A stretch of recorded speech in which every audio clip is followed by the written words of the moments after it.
Hello mga katrop. So ayan, so nandito tayo ngayon sa may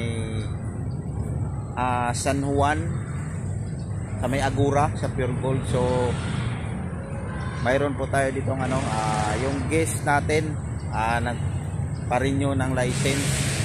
So nasa area po tayo ng parking ngayon. So hinihintay po natin yung guest natin. And so dalawa po yung guest natin. So yung isa may sariling sasakyan. Tapos yung isang guest ko nandito sakay po sa akin. So habang naghihintay tayo, so nandito tayo sa may Pure Gold. So yan po yun. So yung area po ng LTO mga katrops, so nandun po yung banda mga katrops. So ayan. So habang naghihintay tayo nito, so update ko lang mga katrops sa mga gustong mag-renew ng license. So dito naman banda sa may San Juan. So mayroon ditong LTO. So madali lang dito mag-process, basta kailangan kumpletuhin mo lang yung requirements para madali, para hindi masayang yung araw na babalik ka pa. So ayan.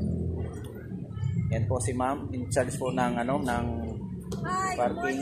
Ayan. Morning. Yan po si ma'am. So palagayan natin yung natin para ayan, ito tayo sa kabila. Ayan, yan si ma'am. Ayan, kasama po siya doon sa kabila. So si ma'am naman wala po tayong problema dito pag nandito si ma'am, kasi napakabait at saka hindi bababayaan yung pisto niya. So nandyan lagi pag kailangan mong hanapin, hindi ka na maghanap sa malayo. Nandito lang yan. So yung mga sa parking niya, binabantay niya yung mga sasakyan. So yan po yun mga katrops. Ayan, so mamaya mga katrops, so mayroon tayong biyahe mamaya siguro mga katrops sa may airport. So siguro gabi na yon. So kahapon yung biyahe ko kahapon mga katrops, Sunday kahapon. So nandito lang tayo sa family banding kahapon mga katrops. Abangan nyo mga katrops kasi i-upload ko rin yung mga katrops. So mayroon pang mga bakante dito mga katrops. Na-upload ko na yung mga katrops. Kung nakita nyo yun sa reels ko, dito din ako nag-renew ng license. So mabagal nga lang yun kasi nagloko yung nila, internet. Mabagal, hindi ko alam kung anong nangyari doon. So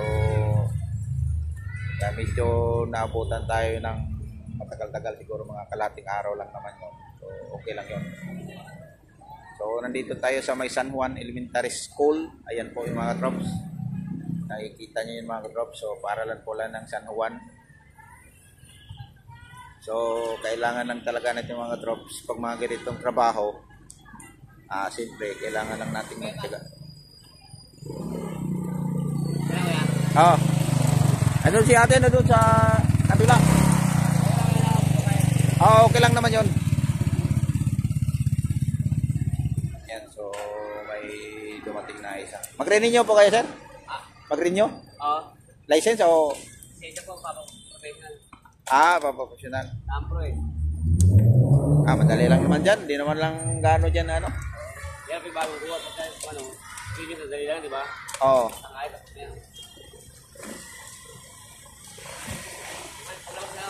Sige, sabihin ko na lang pag dumating. Ayan mga katrops. So madami din kasi ditong mga sa nagre-renew ng license dahil yan nga, maganda din yung pag-process nila. So hindi na rin kailangan na gulo. Maganda yung pag-assist nila dito. So hindi ka mahirapan. So at least pagdating na yung magre-renew ng license o sa mga sasakyan, kasi medyo may oras na, 7:45. So maaga kami kanina umalis kami doon. Galing kami ng Makati. So yung case natin sa Makati, sa may bandang Ayala, dito po siya nag-renew ng license dahil inano ko po siya, nagtanong po siya sa akin kung saan yung mas madali at saka magandang pag-process ng license. So sinabi ko sa kanya na dito ako nagano. Kaya yun, so dito din siya nag-renew. Sinamahan ko rin siya yung guest natin. Yung guest natin isa, galing po din yun ng ano, sa may bandang Ortigas. So, dalawa po yun dahil may kakilala din siya na ano. Sabay na lang sila ng nag-renew.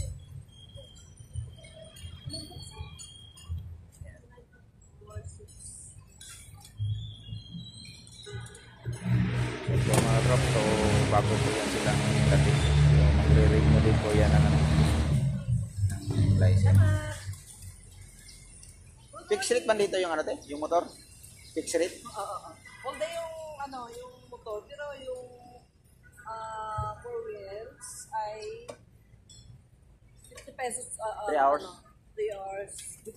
Tapos ang succeeding hours? Pagkatapos every 1 hour? 1 hour, 10 piso. Okay. Pero all day yung ano motor, flat rate na yan. Flat rate. Ganon din, 50 din. 50 din. Okay, sa mga gustong pumunta dito, mayroon na kayong idea. So, kung motor man lang ang i-parking nyo dito, fixed rate po siya, 50. So, Pwede mag-overnight sir, 100 yung overnight dito. okay mga katrops, so mga mura lang pala yung parking dito mga katrops. Kung gusto ka mag-overnight dito mga katrops, 100 lang yung bayad. So, malaki po yung tipid sa gustong mag-overnight kasi 100 lang.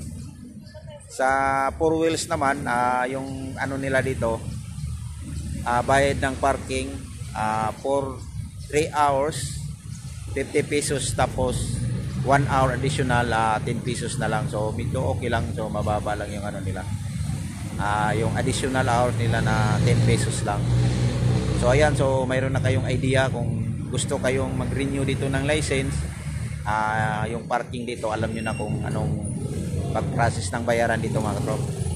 So, ayan mga katrop. So, thank you for watching mga katrops. Hanap po na tayong mga kainan mga katrops dahil wala pa po tayong kain. Ingat po tayo lagi mga katrops. Bye bye!